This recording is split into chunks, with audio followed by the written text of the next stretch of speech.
Hey y'all, this is Rita Madison with Twin Rivers Music Scene here in Gillette, Wyoming at Dusty Vaquero Days with Sterling Drake. How are you doing? I'm great. Great to see you guys. Nice to Thanks meet for having you. me. Yeah, thanks for coming on. So your latest album that you released, The Shape I'm In, we've been obsessed with it. I listen to it all the time, and it's honestly an incredible piece of work. All the songs that you put in there seem so like methodical in a way. It flows very well. Was that with intention, or it just like kind of came together that way? Totally. I mean, we definitely were trying to go in a different direction, and there's a lot of softer elements in that record. It's more delicate, and it's recorded like in a small live room, and a lot of it's to tape, and we just figured we'd try and make it more of a snapshot of a time and place. And but yeah, it does have an arc to it. Like the songs and the topics of the songs kind of have a sequence, I would say. So yeah. So you have a song title. It says Best Worst Thing. So I'm going to ask you, what's the best worst thing about the cowboy lifestyle? Oh, okay. Were you scared about that question? I I felt like I was. That's about an ex-girlfriend. She's very sweet. She's very sweet. And also a musician, so be careful what you say. Yeah. No, she's sweet. Of what? Of the cowboy lifestyle? The best is getting to live outside and get to work outside and the community. I'd say rural community is the best thing ever. The worst thing is the pay, probably, or the harsh weather conditions. Hard work. I don't know. I kind of get burnt out. So I'm music right now. I'm lucky enough to get to day work and you know, go help brand with neighbors and go play cowboy for a few weeks here and there. But I mean, I'm just a musician. I'm a songwriter. So lucky enough to have had a background and to get to live that a little bit. Yeah, for sure. Yeah. You're good. We'll cut that part out. Out of here. Right? Get out. He's like, ah. Yeah. What is something that the touring lifestyle has taught you that you've carried into like just your everyday life as well? Oh yeah. Take care of your body. I would say absolutely. Like try and eat as healthy as you can. Sometimes we don't do a good job of that. Sleep. Like I'm actually sober, which a lot of my friends won't even believe when I say that. I don't drink or anything. I never really had a problem with it, but to be able to be on the road all the time and out at late nights and up in early mornings, that's kind of like, that has been a big deal for me. But I've noticed that the drinking's not really what's aging people. It's the fact that they get no sleep. I'm like, so take care of yourself. I agree with that. Yeah. It's funny because a lot of our musicians friends, I feel like that's kind of been like a theme that people like, not that they have a problem with drinking, but more people I think are like not drinking because they're like, if I'm going to keep doing this and being on the road, like with all the late nights and stuff, like I can't keep drinking every night. So yeah, a lot of kombucha, a lot of booch. Oh, love that. There's a big emergence in the NA beverage space that I'm learning about now. I can feel like I can participate socially without drinking, but yeah. I'm just picturing like kombucha in a van, like because if you shake it up, it's obviously gets all like the cultures get all like fizzy and stuff. There, trying to drink it while it's fizzing over. So funny.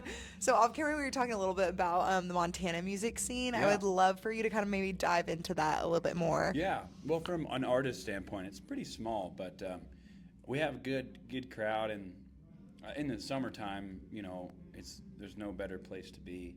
And the cool thing is it's kind of a destination, and it doesn't really square up like other traditional music regions. Like, you know, you can go play in the middle of nowhere at some bar, and that's where everybody wants to go. So your honestly best bet is playing those destinations rather than playing in like the big towns in around.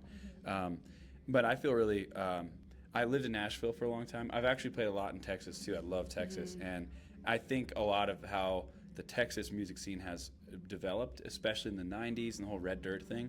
And I see I hope that something like that is starting in Montana. But I feel like I can contribute more being back home. You know, whether that's like within my own community or for any form of advocacy or conservation or anything. So, I mean, you know, I'm the sage age of 30 now. And it's like you do this for long enough, you play the dance halls, you're like, why am I doing this? And now I feel renewed being back home and being able to like make a difference. I help out in a nonprofit theater in my town to bring music there too. It's like yeah, it's all about the community. So it's That's been really cool. fun. Yeah. We were actually going to ask you about that. So can you kind of deep dive a little bit more into the conservation work that you do through the music and everything? Sure, yeah. Well, I worked on a few different ranches throughout the western Montana that had, really close tie. Our part of the state is pretty unique, as a lot of the ranchers and family ranches are dependent on public land access and work very closely with conservation efforts and wildlife. We ranch in a place with a lot of predators, coyotes, grizzly bears, mountain lions. And so that's something that we don't want to remove. We actually see the intrinsic value of beaver and how they maintain our riverways, And so I think there is a real important element where I think sometimes ranching and conservation can be looked at as at odds in some places, but where we live, we're like a beacon of how it works together. And especially in a time where the West is being developed, these big subdivisions are happening, and now data centers and stuff. These places that I've gotten to know and work in and live in, they're not going to change. We have private conservation easements on all these family ranches.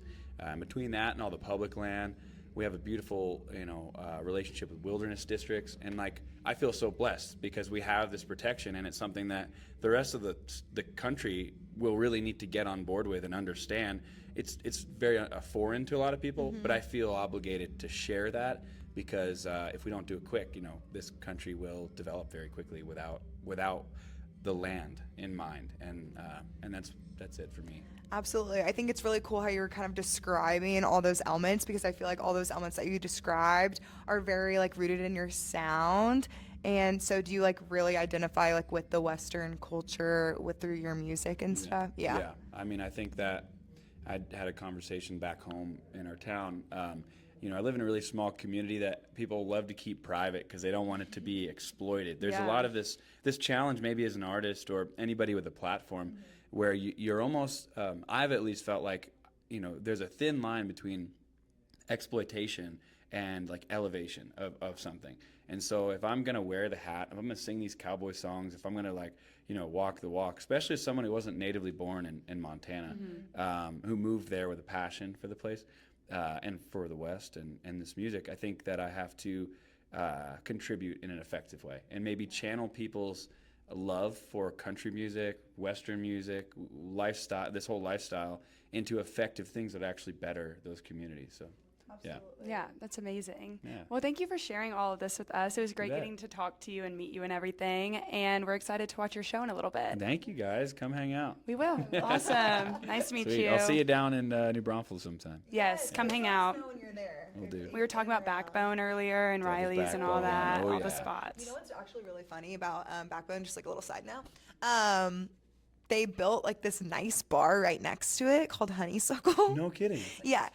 It's When a did they do two-story, this? very recent. It just opened Oh, a no. couple months ago. But Devil's Backbone is still there. But Cool. it's so funny because obviously, it's kind of like a standalone Backbone. There's nothing else That was around. the best part about it. So it's so funny when you are on the street and you look, because it's just this dive bar, and then it's Oh my this gosh. really nice honeysuckle place. I mean, that's exactly what I'm talking about. The difference between elevating culture and exploiting culture. It's 100%. Come on, and you can see the difference. And Yeah. Well, we'll protect those special places. Absolutely. We will help you do it, but I love it. Yeah.